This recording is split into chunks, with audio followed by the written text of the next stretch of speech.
Hey everyone, welcome to my another mini blog. আর আজকে হলো কাকার জন্মদিন, মানে আমরা বাড়ির সবাই মিলে আজকে কাকার জন্মদিন পালন করব। আর সকালবেলা ব্রেকফাস্টে কী ছিল তোমরা দেখতেই পাচ্ছ।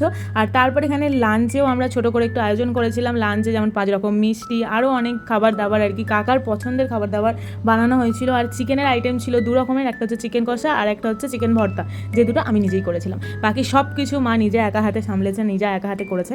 তো যাই হোক, চেষ্টা করি যে আমাদের জন্য যারা এত কিছু করছে তাদের মুখে যাতে একটু হাসি আমরা ফোটাতে পারি। তাই বাপি, কাকা, মা সবার জন্মদিন সেলিব্রেট করা হয় আমাদের বাড়িতে।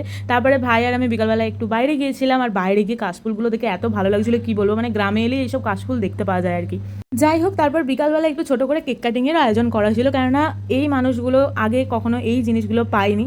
তো এখন যেহেতু এই সব জিনিসের প্রচলনটা আছে, তো তাদেরকে যদি আমরা সেমভাবে এই জিনিসগুলো দিতে পারি তো তাদেরও ভালো লাগবে, আমাদেরও ভালো লাগে। তাই ছোটো করে সব কিছুরই আয়োজন করা হয়েছিল। আর এই হলো আমার ফ্যামিলি। তো ভিডিওটা তোমাদের কেমন লাগলো অবশ্যই কমেন্ট করে জানিও। দেখা হচ্ছে নেক্সট ভিডিওতে।